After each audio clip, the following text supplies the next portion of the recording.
I think this is a really exciting opportunity, just to come together as people that are working in these institutions and have lived experience or have unique insight or artistry to kind of share with these young people. I'm really excited at the possibilities, and having worked in our local juvenile hall for the past 7 years, coming up on 7 years, we've learned so much. I was really happy watching the Aim for the Heart video that's on the website, and then also that was part of the last institute. And it's just amazing how many things correlate as far as working with young people in institutions and what you find along the way. So big up to everybody that's a part of this meeting today. I just want to shout every one of you out. I'm here to learn more than anything, and excited about the possibilities of what we could share and kind of grow together. And big up to Drs. Elliot Gann and big up to Dr. Travis as well. I appreciate you both. That was very, very powerful presentations. I'm excited to kind of connect with you guys offline as well. But kind of speaking to what Rahman was saying, working these last 7 years in the juvenile hall, we've had all kinds of amazing experiences. I'll just say that I'm somebody that comes from the system, first of all. So I'm working in the juvenile hall today that I used to grow up in. I was there when they built it, and it went from the old juvenile hall.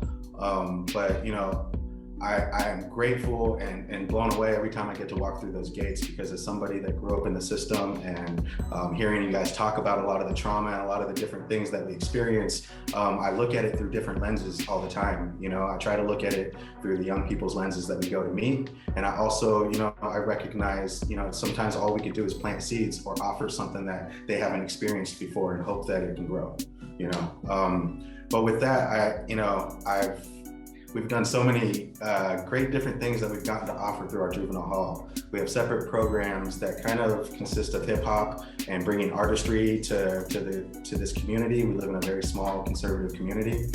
So early on, it's been very revolutionary for us. But getting to bring hip hop and the different things we were known for out here was how we got our foot in the door. But as somebody that system impacted myself, a lot of our programs are kind of crafted around what we know about the kids we work with and kind of what I know about the system as well. So the cool thing is we've kind of got this other program. We've deemed it Champions of Lived Experience because, like 8 or 9 years ago, working with young people in recovery and people that were working with them, I got to meet a director of a rehab that told me something that really opened my mind up and got me to think about my place in all this and really strengthened my resolve to work with young people in the system. But it was that when I was growing up, I was in group homes and juvie all my life from 98 to quite a while, to 2009, But as a juvenile, I remember,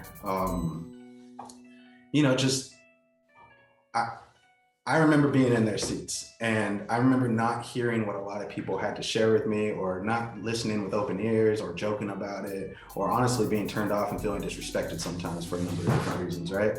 And, through our work, we've gotten to realize the power of just coming in and sharing our stories authentically, And what I'm circling back to is when I was speaking to that director of the rehab, she was telling me that in early 2000s, when she became a director, the trainings and the things they talked about then with their staff was that we're never supposed to share more than 15% of our own lived stories with the people that we serve, right? It can be harmful to them.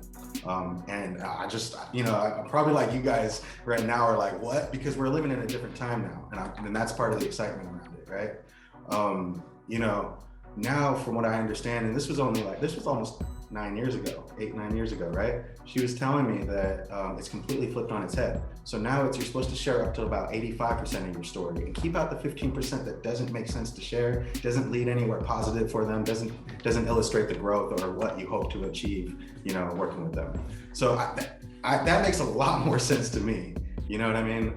And I think it's a testament to kind of the direction the juvenile justice system has begun to take, just having people like us into these spaces, having people like myself. I had to get clearance all the way to the top. I know some of the staff, they were in there when I was a juvenile myself, So it's been a process, but what I've learned is, the value of being able to just connect with these young people, listen to them, yes, but also to share our stories without telling them what they have to do or how they have to receive it, you know? So that's a big part of our program. It's called Champions of Lived Experience. It's basically just highlighting and bringing in artists and others to share what they've been through, whether that's growing up in poverty, being in a gang, growing through institutions, addiction, just the different things that we naturally deal with in there. We get to have people come share their personal experiences. And a lot of times the programs overlap because probably every hip hop artist that we've had come speak or share their gifts with the young people ends up sharing their stories too. So really they're one and the same as a program. We all come in and share about our resilience and how hip hop as a tool, as a culture has opened us up and helped us kind of realize who we are and who we can become. So anyways, that's my quick intro, and I think it lays seed to what I'm saying too. So I've gotten to work with these young people and kind of like you guys are talking about recording and mentoring, and I get to do one-on-ones with some of them, and I've witnessed some things that, so many successes I'd rather share, but kind of on the topic of these closures and what's about to happen with stopping sending young people to these institutions that take them away further from their homes, but also brings them back to their home counties, right? And what I know from working in these counties is a lot of times there's not a plan until it's needed. You know, they're discussing what logistics look like right now, and there are probably conversations around what could happen and some of the mental health and wellness stuff, but it's later down the pipe, you know? So right now, we don't have real answers about how we can assist in this transition, but we have a unique position. You know, we relate with these kids so strongly, and we've been somebody they get to meet with weekly, you know? So, so I think that, I think it's been a really important move for us to move in this direction of closing these prisons and closing some of the old ways of doing things. But there's an important need coming up with the closure of these facilities because, like just an example, working with some of the young people I've gotten very close with them, of course, and I've witnessed so much growth. And there's one young person in particular that I think of that was on his way to YA, on his way to one of these facilities. And we had great conversations leading up of how he's going to protect himself and plan, just to be as strong as he can without getting into all the mess while he's there. We had talked about what he was going to do when he got out, putting plans together, steps, how to stay away from, certain things and environments that were causing him problems. And just that world of growth that you get to experience one-on-one working with these young people and seeing that light come on, right? But I also got to witness him leave for YA. And for whatever reason, which I think was a mistake, I think the county brought them back for a court case or something like that, and he had already been in the YA environment for 2 weeks or a month or something like that, right? But when he came back, there was so much he brought back with him. He was excited to be a convict. He was excited to share some of that, what he experienced going from this little juvenile hall to a state facility, right? And anybody that's been in a state facility, without going too far into it, there's so many politics. There's so much happening and access to things. And then also, there's so many things attached to it. It's been known as the gladiator school. I've had so many friends that have gone. I'm fortunate to not have gone myself, but many of them, weren't able to turn their life around and are still in that cycle of institutions. So, and a number of other things as well, whether it's gangs, environments, and just a level of convict mentality that isn't always there on the local facilities. So with that, I just, I witnessed him come back and kind of get some of the other young people excited about, what's next, or moving up to the big leagues, or, the gladiator school that he entered. He told them stories about getting off the bus and being told to take flight, which is, take off on somebody else the second you get off the bus. He was very excited about that. He'd spent most of his time in the hole. He was excited to share about drugs and different things he had access to in there, and may have even brought some back, So there's so many things that this opens up a conversation for that I think are important. I think the other side of it is knowing the environment that all these young people are coming back from, being able to meet their needs where they're at, being able to not lose them because we're talking to little kids for them, or to,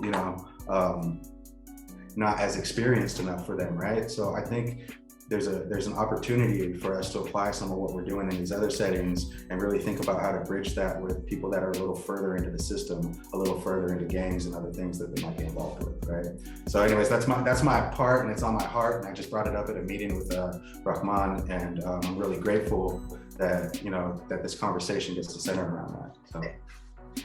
Yeah, no, thank you so much for framing that. And we already have some questions being put out there from attendees. One from Tanji: because of the politics, would love to hear solutions for how to do this work without state support. And I want to move over to Adisa. You've worked extensively in youth gang violence prevention, and your program, also the Hip Hop Chess Federation, doing incredible work. And so I would like you to introduce yourself and some of your experience, and then maybe take on this question around the politics and how we can think of solutions without state support.